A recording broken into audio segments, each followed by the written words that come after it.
Hello everybody, welcome to Snyder Inc. Wrestling. Today, we got Parts of Unknown video.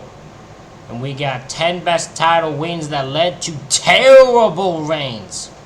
I'm actually very curious to see where this goes. Ladies and gentlemen, hit the like button, hit the subscribe button. Let me know in the comments what you thought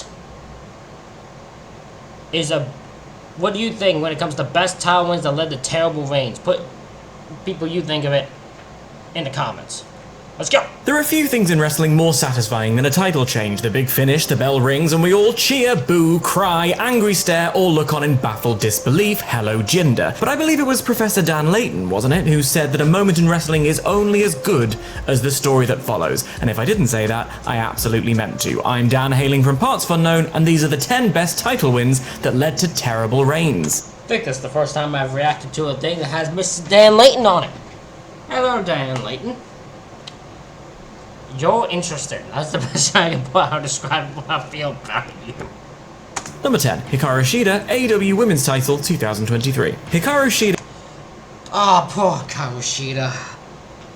This one was just one where... Oh my god, I first thought this was Excalibur. He literally... It's just perfect Excalibur mask. But this is the definition of someone who won the title just because someone posted a thing that said book women's wrestling better. So they're like, okay, we'll give it a count. You happy now? Ladies and gentlemen, this is what I'm gonna help you out here. I'm gonna help you all out. AEW, no matter how much you love them, suck at booking their women's division. Now you can try to argue with me all you want, but you won't win that argument. Because I know better. Because if you watch Raw, SmackDown, NXT, Impact Wrestling even, they know how to book their women's division. It ain't that hard. AEW, some reason can't figure out. It just, Tony Khan, if you don't want women, if you just want men, if you just want men on your roster, that is a choice you make, but don't make it. Don't insult and sign a bunch of women and insult them by barely using the book them. Oh, get rid of them. Lace them all. Say, listen, I don't want women. I don't like women's wrestling. I want a bunch of men. Because that clearly is the definition, the clear example of what you're doing. And you only book the women good for like 2 weeks when people get mad at you, and then you just go back to the way you were. And it's really annoying. Like, is it really that hard to book 2 women matches on one show? Is it really that hard? Like, fucking hell, Tony. Shida is one of the best women's wrestlers working today. Having won AEW's Women's Championship in front of nobody during the early days of the pandemic, seeing her lift the title above her head once again, this time in front of a packed arena in the main event of Dynamite's 200th episode, was a wonderful thing to behold. Problem is, the decisions that put her in that spot and the booking of the subsequent run make everything feel a bit hollow. You see, the match had been boosted to the main event spot in an attempt to provide a quick answer to criticism over This sign caused Hikaru Shida's title win. This fucking sign caused this win. But only because this sign was a thing. the way AEW booked its women's division, and praise where it's due, it's a good thing that they listened, and I'm glad Shida and Storm were given that opportunity. But following it up with a stack 'em high fatal 4-way at Wembley's All In, for which, depending on how you view it, and apologies for the controversy, Shida herself kind of had to qualify for it, it felt like a sloppy choice. And as Shida technically wasn't even... You're right. They are right. Shida did literally just have to qualify for her own 4-way, for her own title. Also, didn't she just win it? Is that right?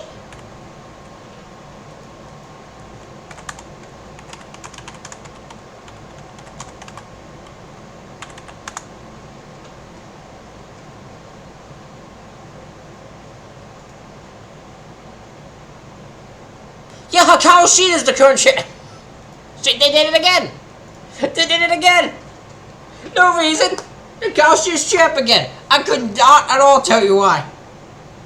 involved in the finish that saw her reign end, being trapped in a submission while a pinfall took place elsewhere, it's a shame that such a satisfying and richly deserved moment was left feeling like a fleeting break in the clouds. Yep. Number 9, Rob Van Dam, WWE title 2006. I was gonna be the... Oh, Rob. Poor Rob. If only you could just stay away from that sweet Mary Jane for a good period of time and not get caught with it. You lost it all very quickly. champ, but then I got high.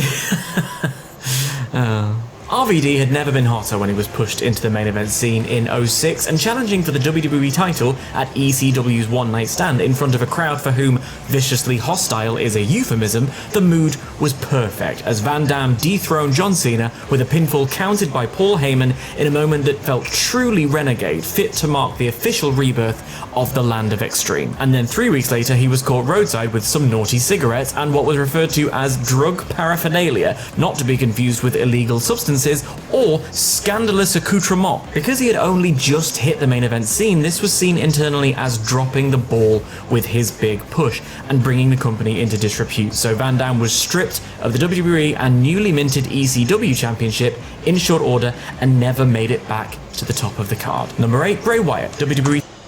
Yeah, he lost the WWE title to Edge, a triple threat, and he lost the ECW title to the Big Show of all people the night after. For Big Show, I still can't believe it. Fucking Big Show ECW champ. What the hell were they thinking? Title 2017. Not a vintage year for the WWE Championship, if we're honest. Hello, Jinder. But at least the moment where Bray Wyatt pinned John Cena and AJ Styles in succession to win the belt at Elimination Chamber was one of pure electricity. Bray's was a... Yeah, I was watching that show afterwards, and I still, even though I was told this, I still didn't actually believe he won. I thought someone was lying to me, because the thought of Bray Wyatt winning the WWE Championship was just something I couldn't fathom because of the way WWE works, but it existed.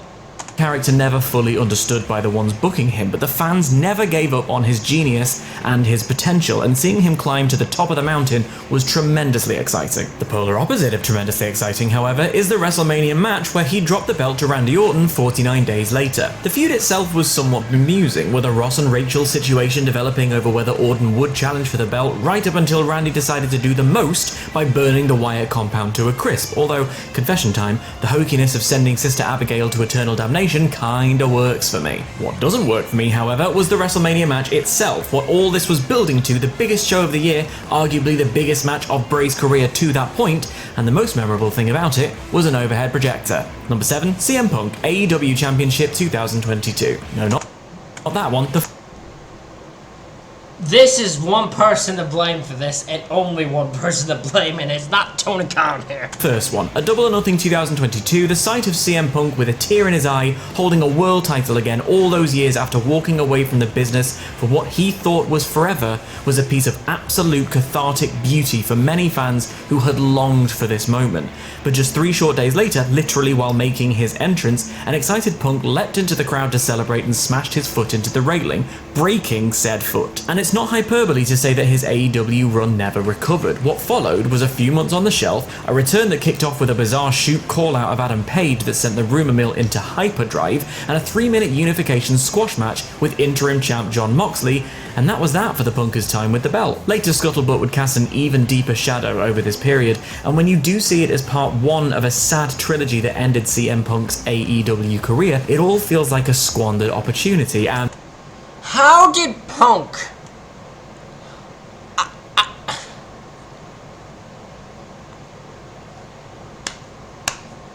Let's be honest here, right? Let's go a bit. It's just us here. He's the problem, right? Like, he's the problem. Ain't nobody else. Punk's the problem. And you can say whatever. I own a Punk shirt, okay? But I ain't stupid. I'm not a man who's gonna trying to pretend like everything Punk did was terrific. Okay, I ain't Jim Cornette or anything like that. But even when it's clear Punk could shoot some people in cold blood, Cornette and them would just say Punk they deserved it, right? Like that's how it is. But this is ridiculous. And speaking of, number 6, CM Punk, WWE title, 2011. Oh, good. The time when the title reign was ruined by the resident prick himself, Alberto Del Rio. A man who keeps trying to say he's in line for a return, and every time someone sap asks WWE went, not happening. We don't want nothing to do with Alberto Del Rio.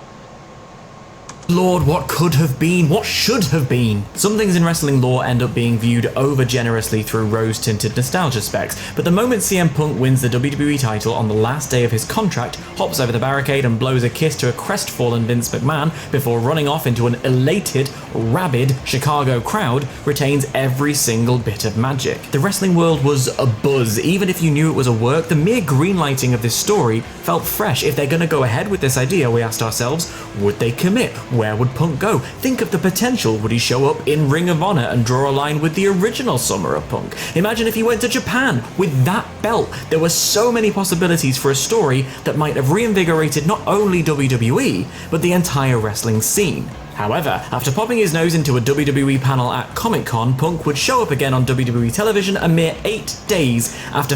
I got so mad at this when I watched it. I wasn't in the know. Like, I wasn't as much of in the know as I was.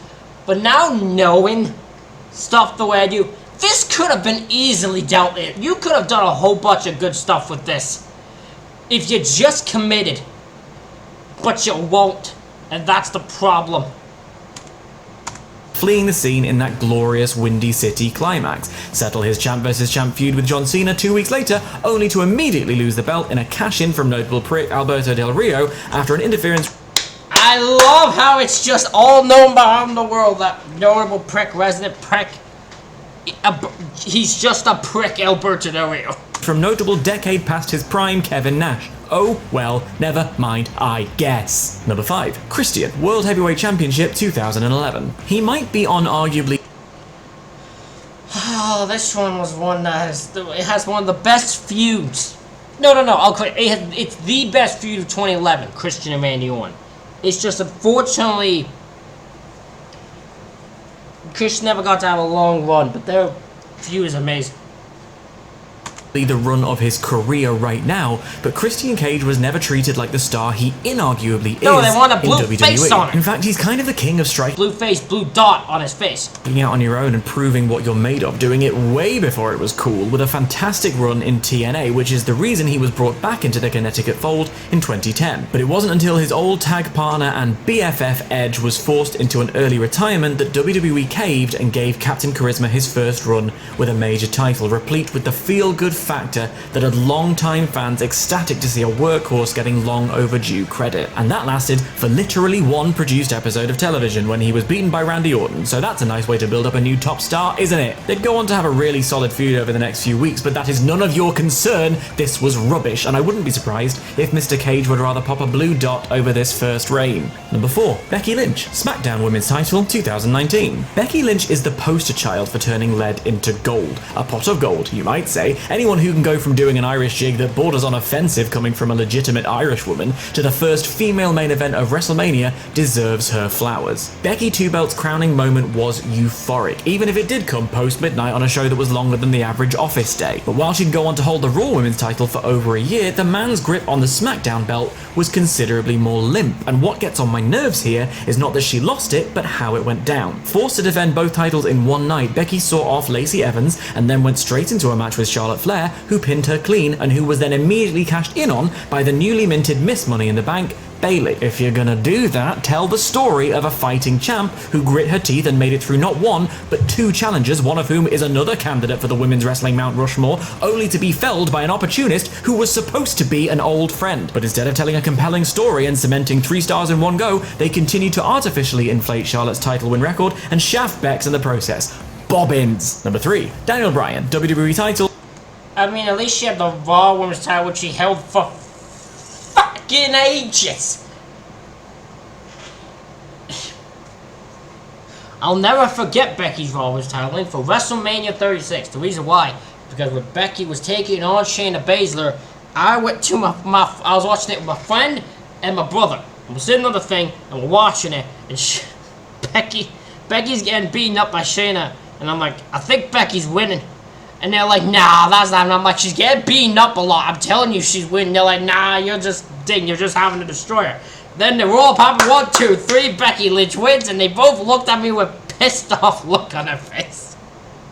I'll never forget it. I'll never forget it.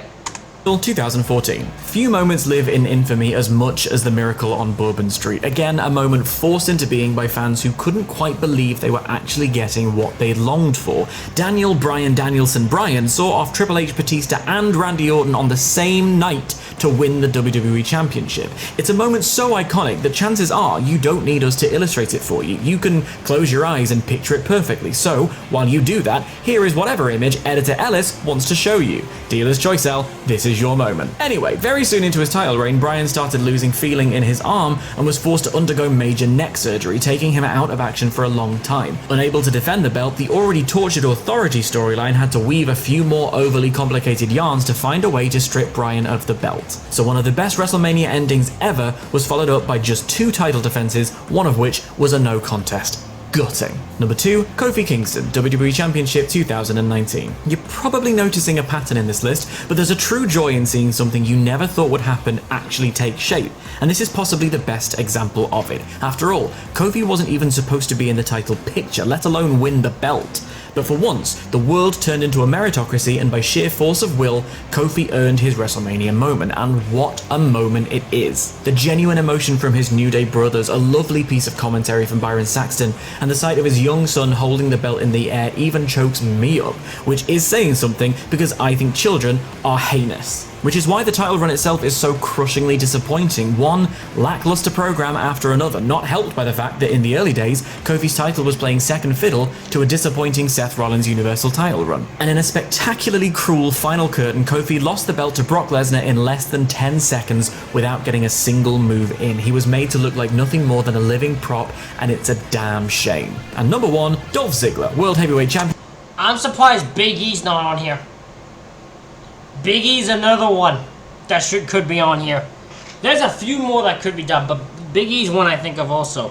Championship 2013, how could it be anything else, honestly? Is there much more that can be said about the brilliance of this cash-in? Possibly the best cash-in of all time, one of the most electric title wins of all time, and a foundation stone for making the Raw after WrestleMania an actual thing. It's brilliantly done. The raw as his music hits, the intensity of Ziggler's performance. For me, the fact that NPADR gets a few licks in himself adds to it because it's that delayed gratification of the 3 count, and delayed gratification is also the reason this reign is so frustratingly bad. Dolph had toiled in the mid-card for years, always delivering performances that lived up to his show-off moniker, so seeing him win the big gold in such a rapturously received way felt like the rocket on his back had finally caught fire. But alas, after suffering a concussion, Dolph dropped the title in his first defense and never got a rematch. The famous story goes that Vince had no real plans to book Dolph as champ and only went ahead with the cash-in because it felt right for a quick pop.